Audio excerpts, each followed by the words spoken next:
प्रभाग क्रमांक 3 मधील तपोवन परिसरातील नागरिकांनी कपिला नदीची झालेली दयनीय अवस्था नगरसेवकांच्या निदर्शनास आणून देण्यासाठी प्रत्यक्ष नदी परिसराची पाहणी आयोजित केली।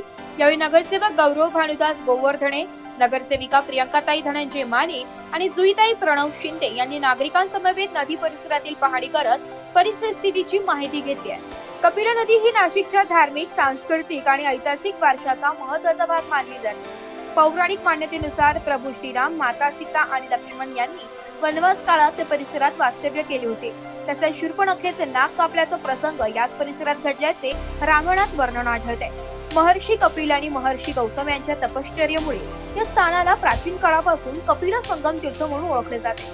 मात्र सध्या विविध ठिकाणाहून नदीमध्ये सोडण्यात येणाऱ्या दूषित सांडपाण्यामुळे कपिला नदी गंभीर प्रदूषणाच्या विळख्यात सापडली आहे। नदी काठावर दुर्गंधी पसरल्याने स्थानिक नागरिक, भाविक आणि पर्यटकांना मोठ्या अडचणीचा सामना करावा लागतोय।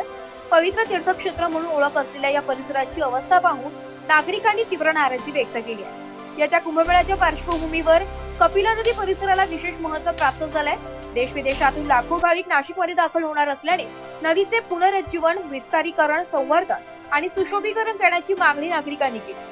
तसेच कपिला नदीच्या दोन्ही बाजूंना कुंभमेळा साधू महंतांच्या निवासासाठी साधुग्राम उभारण्यात येणार असल्याने नदी स्वच्छ आणि सुंदर ठेवणे आवश्यक असल्याचं मतही व्यक्त करण्यात आलंय।